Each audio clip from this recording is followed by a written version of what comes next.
tadi kan kita udah review nih beberapa kopi dari si Temu Kopi ini. Nah, sekarang saya udah bersama dengan owner dari si Temu Kopi ini. Dengan siapa nih, Kak? Nama gue Imam Bayhaqi, panggil aja Bay. Oh, Kak Bay. Yes. Nah, Kak, apa sih yang mendasari Kakak bikin si coffee shop ini? Oke. Yang mendasari gue untuk bikin coffee shop ini pertama dari faktor ekonomi, yang mana aku melihat nih grafik dari pertumbuhan kopi ini dari tahun 2015 hingga tahun 2018 itu ada kenaikan sangat signifikan. Kemudian data juga menunjukkan bahwa dari tahun 2018 hingga 2025 itu kopi setiap tahun akan naik 20% demand-nya gitu. Nah, aku lihat dari faktor ekonomi ini sangat menjanjikan, ya kan? Oleh karenanya, aku beranikan diri untuk investasi waktu, untuk investasi materi untuk membangun coffee shop ini. Kemudian yang kedua dari sisi idealisme aku. Karena aku sendiri kan lulusan agriculture ya, IPB. Yang mana kita tuh sangat menjunjung tinggi lah para petani gitu. Para petani aku coba berdayakan. Yang mana kan kalau misalnya demand kopi menaik, otomatis tingkat kesejahteraan petani juga harapannya juga meningkat. Oleh karenanya aku juga ingin membantu para petani. Itu kita berbicara dari hulu hingga hilirnya, ya kan, yang roastingnya hingga sekarang yang namanya profesi barista itu udah cukup disegani lah gitu. Jika kamu bandingkan dengan profesi barista 5 atau 7 tahun kebelakangan mungkin nggak dilihat, lebih dilihat ke chef gitu. Sekarang profesi barista ini cukup disegani, cukup dilihat kredibelnya lah jika dibandingkan chef. Karena apa? Karena di sini kita menunjukkan bahwa konsep untuk kedai kopi itu harus open kitchen atau open bar. Kita sebutannya itu bukan kitchen tapi bar. Open bar yang mana nanti para customer itu bisa melihat gimana sih proses pembuatan kopi itu sendiri, dapat customer experience-nya. Nah, itulah yang membuat orang akan lebih kenal sosok barista jika dibandingkan sosok chef. Kalau chef kan pasti kerjanya di balik ini kan, kitchen kan, jadi nggak terlalu terlihat. Nah, makanya aku melihat ini dua sisi ini harus aku jadikan patokan kenapa aku mau mendirikan kedai kopi. Alasannya tadi ekonomi dan juga idealisme aku. Oke, nah tadi kan kakak ada bahas tentang si petani nih. Betul. Nah, berarti kakak milih sendiri si petaninya atau milih sendiri biji kopinya atau gimana? Ada nggak syarat-syarat tertentu? Oke. Saya harus pakai biji kopi kayak gini. Oke. Untuk berinteraksi langsung dengan petani, aku belum ke arah sana. Gitu. Karena memang dalam industri kopi itu sendiri ada yang fokus di hulu, ada yang fokus di hilir. Ada yang fokus di hulu itu sebagai petaninya, ya, sebagai tengkulaknya atau sebagai penampung dari biji kopi itu sendiri, termasuk distributor juga masih masuk dalam hulu. Kemudian hilirnya adalah tadi orang-orang roasting, ya. Kemudian para barista, head of bar. Nah, mereka adalah orang-orang yang hilirnya. Aku hulu hanya sekedar dari baca-baca aja, dari blog, kemudian dari artikel-artikel, tapi untuk bertemu secara langsung tidak gitu. Pertama, nggak ada kesempatan untuk bertemu ke petani langsung gitu. Tapi aku memiliki beberapa supplier biji kopi yang mana itu bisa kita namakan supplier roastingan gitu. Dan untuk masuk ke dalam standar dari Temui Kopi itu sendiri melalui beberapa tahap. Okay. Pertama, melalui dari testing pastinya gitu kan. Karena kita sejak mendirikan Temui Kopi ini udah mulai banyak nih tawaran, Mas, coba dong pakai bin kami, gitu kan. Tentu kami respon mereka dengan sangat baik gitu kan. Juga ajakan kerjasama gitu ya. Kemudian pastinya kita harapannya adalah membeli dulu. Nah, kita nggak minta gratisan untuk bin ya. Untuk bin kita minta sampelnya dulu. Kita akan bayar per 200 gram biasanya. Kita coba rasanya cocok nggak?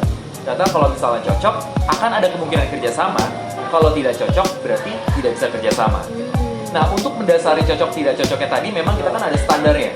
Standarnya rasa itu tidak boleh terlalu bold, atau kalau misalnya dalam bahasa espresso itu tidak terlalu kuat gitu. Kemudian tingkat acidnya itu tidak terlalu tinggi. Jadi namanya espresso yang bagus itu boldnya itu balance sama asamnya gitu. Jadi nggak terlalu asam banget dan nggak terlalu pahit banget. Itu yang aku cari. Nah, ketika supplier sudah bisa memberikan komposisi yang tepat tadi, akan aku jadikan supplier utama maupun supplier cadangan kalau misalnya supplier utamanya sedang kosong.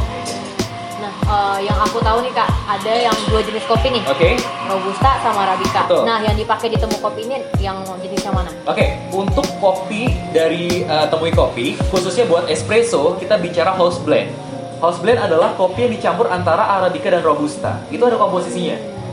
Kadang ada beberapa yang 50-50, ya, 50% Arabica, 50% Robusta, ada juga yang 80-20, ada juga yang 70-30. Tapi kalau ditemui kopi, 20% Robusta, terus 30%-nya Arabica gitu. Kenapa kita pakai di balancing seperti itu? Karena kita mau nguatin rasa bold kopi itu dari Robusta. Sedangkan kita juga butuh kekayaan dari kopi dari Arabica itu sendiri. Makanya supaya kita nggak terlalu kuat banget ya, nggak terlalu bold dan nggak terlalu asam, kita balance 70-30. Dan kenapa 70-30? Itu juga hasil dari experience kita, hasil dari eksperimen kita selama 1 tahun terakhir. Kita sempat 50-50, masih terlalu gosong gitu kan. 60-40 terlalu kurang enak, sampai akhirnya kita dapat komposisi yang pas 70-30. Dan kita di sini menggunakan kopi Arabica dari Aceh Gayo gitu kan. Aceh Gayo itu sangat bisa diterima di semua lidah gitu. Kemudian untuk robustanya kita menggunakan dari Bogor, Robusta Bogor gitu.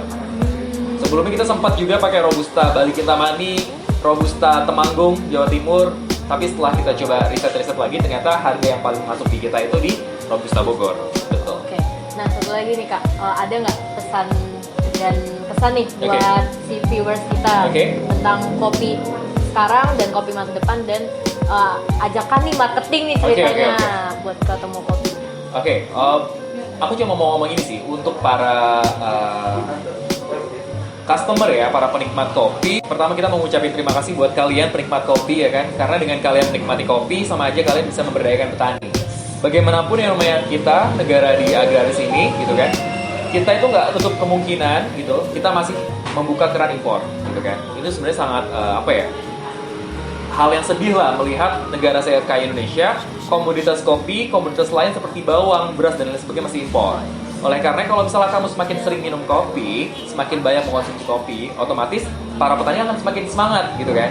Dengan meningkatnya demand-nya tadi, otomatis akan meningkatkan juga penghasilan dari para petani. Itu yang pertama. Kemudian yang kedua, kita berharap kamu kamu bisa menikmati kopi itu ya, nggak hanya dari satu kedai kopi gitu. Karena dengan kamu mampir ke banyak kedai kopi, otomatis kamu juga menyamaratakan pendapatan perekonomian daerah. Misalnya gini, kamu nyaman di kedai kopi di X gitu, jangan terus-terusan di X gitu. Cobalah kamu main ke Y, ke Z, atau mungkin ke A, B, C, sampai W gitu kan. Soalnya kalau misalnya kamu mampir ke banyak kedai kopi, itu pendapatan akan merata ya kan. Dengan pendapatan merata dari kedai kopi itu sendiri akan berdistribusi ke pajak negara. Balik lagi ke pajak negara, akan jadi sumber pemasukan negara. Karena untuk industri UMKM itu sendiri untuk GDP ya, Indonesia itu 60%, bayangin. 60-70% itu pemasukan negara itu dari UMKM, itu sangat besar banget gitu. Nah, kalau misalnya kamu lihat nih, kayak batu bara, terus kemudian penjualan minyak itu tuh dikit gitu, jika dibandingkan UMKM. Makanya dengan kamu banyak datang coffee shop, nggak hanya satu coffee shop ya, banyak coffee shop, sama juga kamu memberdayakan semua para petani dan juga para pelaku industri hilir dari coffee shop itu sendiri, dan pastinya akan menaikkan pajak atau pendapatan negara. Dan harapannya kalau pendapatan negara sudah makmur, negara ini nggak perlu utang lagi gitu kan. Kita nggak perlu banyak dapat suntikan modal dari negara-negara lain, karena kita bisa memberdayakan dari hasil industri kopi dalam negeri itu sendiri. Itu aja sih. Makasih ya Kak Bay udah sharing-sharing sama kita.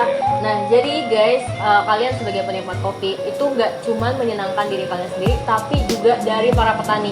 Jadi jangan lupa kayak tadi itu pesan-pesannya Kak Bay, kalian itu minum kopi itu untuk bukan cuma kalian aja, tapi dari hulu ke hilirnya itu juga ikut sama-sama merasakan. Yang kedua adalah pemerataan pendapatan di negara. Kalian kalau mungkin cuma bayar di satu kedai kopi, tapi kalau misalnya kalian menyamaratakan, itu bakal sama-sama tumbuh dan berkembang. Jadi negaranya juga bisa terlepas dari hutang-hutang negara ya Kak. Oke. Sekian dari video kita kali ini. Jangan lupa ya like, comment, and subscribe. Ditunggu video kita selanjutnya. Bye bye.